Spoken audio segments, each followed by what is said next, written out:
بس جیسے ہی صبح عاشور قریب آنے لگی، امام حسین علیہ السلام نے ہم شکل رسول علی اکبر سے کہا، بیٹا اذان دو۔ علی اکبر کی اذان کے ساتھ رسول اللہ کے خاندان نے نماز فجر پڑھی۔ اتنی دیر میں فوجی یزید امام حسین علیہ السلام پہ نماز میں ہی حملہ کر دیا، اور پھر ہر ایک شہید شہادت کا جام پیتا گیا۔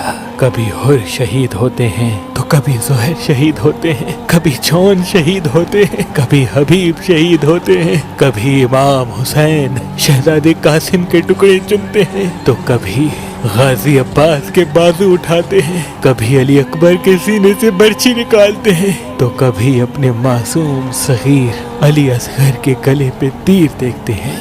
بس جب کرب و بلا میں نواسائے رسول کا ساتھی کوئی نہ رہا، آپ خیمے میں آتے ہیں اور بی بی فضا سے کہتے ہیں، ماں فضا میرے وہ پرانے کپڑے لاؤ جو جگہ جگہ سے پھٹے ہوئے ہیں۔ بی بی زینب نے پوچھا، بھائی پرانے کپڑے کیوں پہن رہے ہیں؟ امام حسین فرمانے لگے، اے بہن، یہ لوگ ایسے بدترین لوگ ہیں، میری شہادت کے بعد میرے جسم کو لوٹیں گے، شاید میرے پھٹے پرانے کپڑے دیکھ کے ان کا ضمیر جاگ جائے۔ تمام بیویوں سے الوداع کہتے کہتے امام سجاد کے خیمے آتے ہیں۔ امام سجاد بستر بیماری پہ، امام حسین آواز دیتے ہیں، بیٹا سجاد اپنے بابا حسین کا آخری سلام قبول کرو۔ امام سجاد نے جیسے آنکھیں کھولی، دیکھا امام حسین کے چہرے پہ علی اصغر کا خون ملا ہے، نہ ساتھ میں علی اکبر ہے نہ غازی عباس۔ چیخ کے کہنے لگے،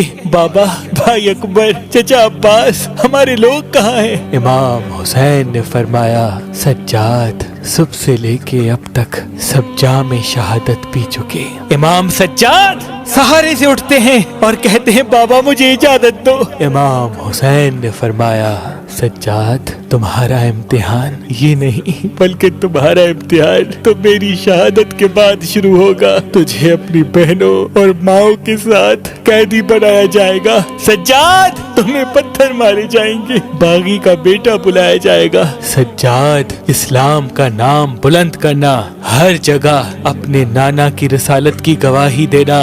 امام سجاد روتے رہے اور امام حسین میدان تک آ پہنچے۔ ایک طرف 9 لاکھ کا مجمع تھا اور ایک طرف نواسائے رسول حسین ابن علی آ کے کہتے ہیں، اے لوگو بتاؤ میرا قصور کیا ہے؟ کیا میں نے کسی پہ ظلم کیا ہے؟ کیا میں نے کسی کا حق غصب کیا ہے؟ کیا میں نے حلال کو حرام اور حرام کو حلال کیا ہے؟ کس جرم کی وجہ سے مجھ سے لڑنے آئے ہو؟ تمام لوگ ہم آواز ہو کے کہتے ہیں، ہم تجھے اس لیے مارنا چاہتے ہیں کیونکہ تو علی کا بیٹا ہے۔ امام حسین فرماتے ہیں، اے لوگو، آج جس اسلام کا پرچم تمہارے ہاتھوں میں ہے، یہ پرچم میرے بابا علی نے اونچا کیا ہے۔ نہ بھولنا، خیبر و خندق، بدر و احد میں اگر علی نہ ہوتے تو مسلمانوں کی فتح ناممکن تھی۔ اے لوگو بتاؤ، اللہ کے رسول نے فرمایا تھا کہ جو اس علی کا دشمن وہ مجھ محمد کا دشمن، اور جو میرا دشمن وہ اللہ کا دشمن، جو اس علی کا دوست وہ مجھ محمد کا دوست، اور جو میرا دوست وہ اللہ کا دوست۔ جہاں حق ہوگا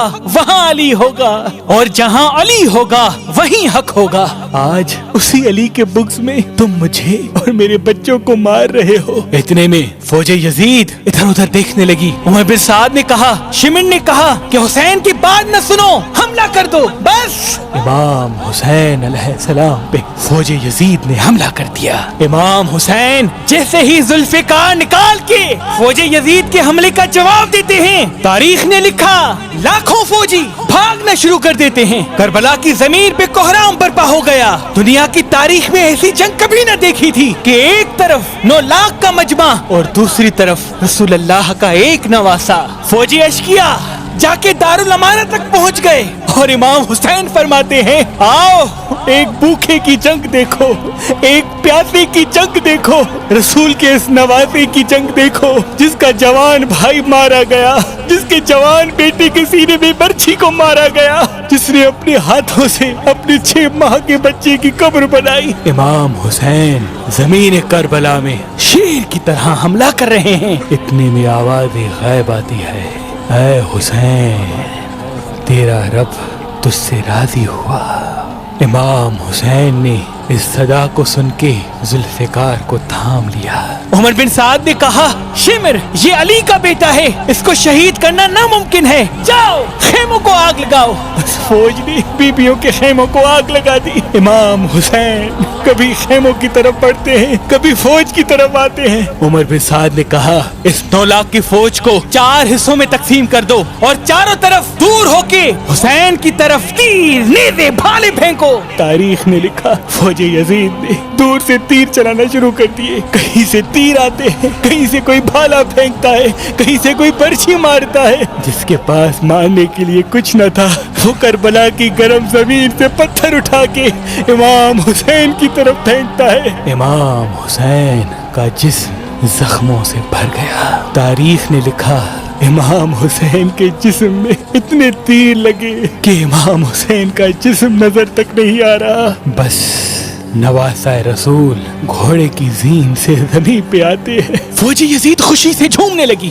لیکن امام حسین کا وہ گھوڑا جس پہ امام حسین سواری کرتے تھے وہ امام حسین کا چاروں طرف طواف کرنے لگا تاکہ ان تیروں اور زخموں کو میں اپنے جسم پہ لے لوں۔ وہ گھوڑا دوڑ ہی رہا تھا، اتنے میں عمر بن سعد کہتا ہے رکو کوئی تیر نہ چلائے، ارے یہ رسول اللہ کا گھوڑا ہے، ایسا نہ ہو کہ اس گھوڑے کو تکلیف ہو۔ افسوس ہے رسول اللہ کے گھوڑے کا تو یہ لوگ احترام کر رہے تھے جس پہ رسول اللہ سوار ہوتے تھے، لیکن جن کو اپنے کندھوں پہ سوار کیا ان کا احترام بھول گئے۔ بس امام حسین سر سجدے میں رکھ کے اللہ کا ذکر کر رہے ہیں، اتنے میں ظالم آتے ہیں اور امام حسین علیہ السلام کے سر کو قلم کرتے ہیں۔ امام حسین کے سر کا کٹنا تھا، فوج یزید جھومنا شروع ہو گئی۔ تاریخ نے لکھا جیسے ہی امام حسین کا سر کٹا لوگوں نے سادات کو لوٹنا شروع کر دیا، کوئی خیموں کے اندر آ گیا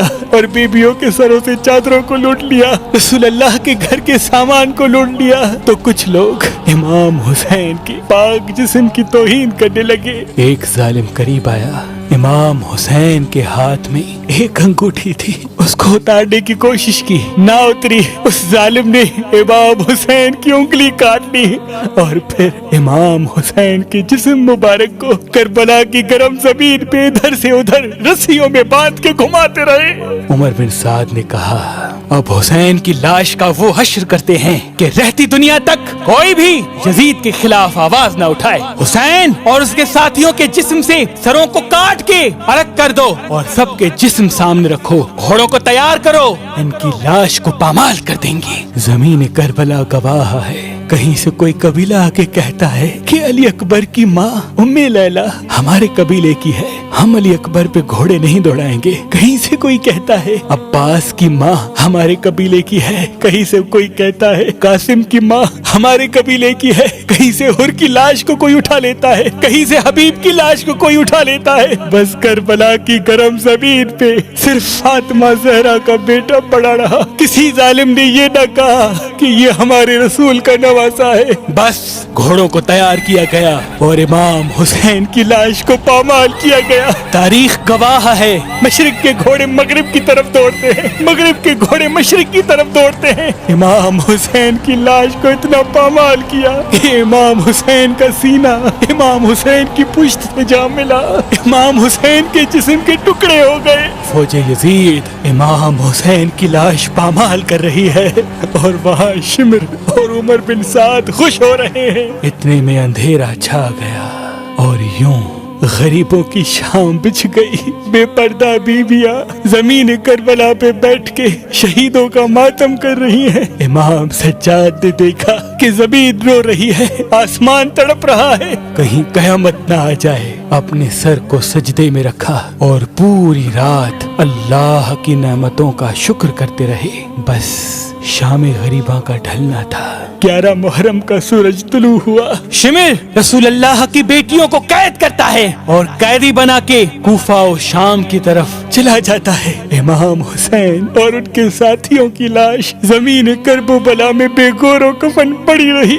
امام سجاد خون کے آنسو روتے رہے۔ تاریخ نے لکھا 3 دن رسول اللہ کا نواسہ بے گور و کفن زمین کربلا میں بکھرا ہوا تھا۔ 13 محرم 61 ہجری جب آس پاس کے لوگوں نے دیکھا کہ فوج کا پہرا کم ہوا ہے تو وہ نہر فرات سے پانی بھرنے کے لیے باہر آئے۔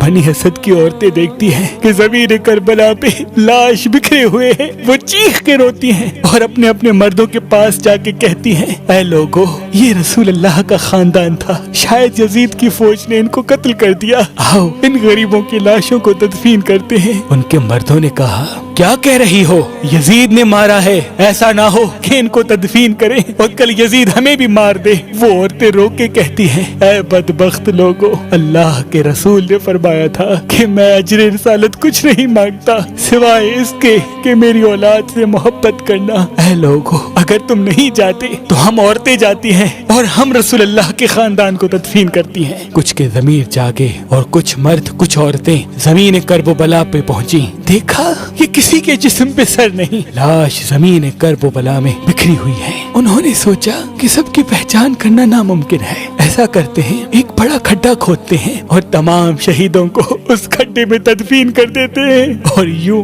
وہ کھڈا کھود ہی رہے تھے کہ اتنی دیر میں معجزے سے ایک نورانی چہرے والا کمر جھکی ہوئی آ پہنچا۔ لوگوں نے سوچا شاید کوئی سپاہی ہے۔ وہ کہنے لگا، اے لوگو نہ ڈرو، میں اسی غریب کا بیٹا سجاد ہوں۔ اور پھر امام سجاد علیہ السلام رسول اللہ کی ابا کو ان لوگوں کے ہاتھوں میں تھماتے ہیں اور زمین کربلا سے امام حسین کا جسم چننا شروع کرتے ہیں۔ کہیں سے امام حسین کی انگلیاں ملتی ہیں، کہیں سے امام حسین کے کندھوں کا گوشت ملتا ہے، کہیں سے امام حسین کی پسلیاں ملتی ہے۔ اس ابا میں امام حسین کے جسم کو جمع کر کے ایک جگہ کھڈا کھودتے ہیں تو پہلے سے ہی ایک قبر بنی ہوتی ہے، وہاں نواسہ رسول کو تدفین کیا جاتا ہے اور ساتھ میں علی اکبر اور علی اصغر کو تدفین کیا جاتا ہے، اور اس بڑے کھڈے میں تمام شہیدوں کو تدفین کیا جاتا ہے، جس کو آج بھی زمانہ گنج شہیداں کہتا ہے۔ اتنے میں کوئی کہتا ہے ایک بوڑھے کی لاش رہ گئی ہے۔ امام سجاد رو کے کہتے ہیں، یہ حبیب ابن مظاہر ہے، اللہ کی مرضی یہ ہے کہ حبیب کی قبر حسین کے دروازے پہ بنے تاکہ ہر آنے والا حبیب کی زیارت کر کے امام حسین کی زیارت کرے۔ اب سب جا ہی رہے تھے کہ اتنی دیر میں امام سجاد کہتے ہیں، رکو، آؤ نہر کی طرف۔ جیسے ہی نہر کی طرف بڑھے، رستے میں ایک بازو ملا۔ امام سجاد نے اس بازو کو سینے سے لگایا، آگے بڑھتے ہیں، دوسرا بازو ملا، اس بازو کو بھی سینے سے لگایا۔ بس جیسے ہی تھوڑا سا آگے چلے تو جناب عباس علمدار کا جسم نظر آتا ہے، اور وہیں جہاں حضرت عباس شہید ہوئے وہاں ان کی قبر بنا دیتے ہیں۔ تاریخ نے لکھا، کربلا کے واقعے کے بعد یزید نے اور آنے والے بادشاہوں نے یہ چاہا کہ حسین کی قبروں کے نشان بھی ختم کر دیں، لیکن اللہ جسے چاہے اسے کوئی ختم نہیں کر سکتا۔ لوگوں نے چاہا کہ نہر فرات کا رخ امام حسین کی قبر کی طرف کر دیں، لیکن تاریخ گواہ ہے نہر فرات کا پانی امام حسین کی قبر کے قریب جا نہ سکا۔ آج بھی اللہ نے اپنی اس نشانی حسین ابن علی کی قبر کو ہر خاص و عام کے لیے توحید کی نشانی بنا کے رکھا ہے۔ لاکھوں لوگ کربلا آتے ہیں اور نواسہ رسول کی قبر مبارک کی زیارت کر کے اسلام زندہ باد، ظلم مردہ باد کہہ کے امام حسین کے روزے کی دہلیز چومتے ہیں۔ سلام ہو رسول اللہ کے نواسے امام حسین ابن علی پر، امام حسین ابن علی پر، امام حسین ابن علی پر۔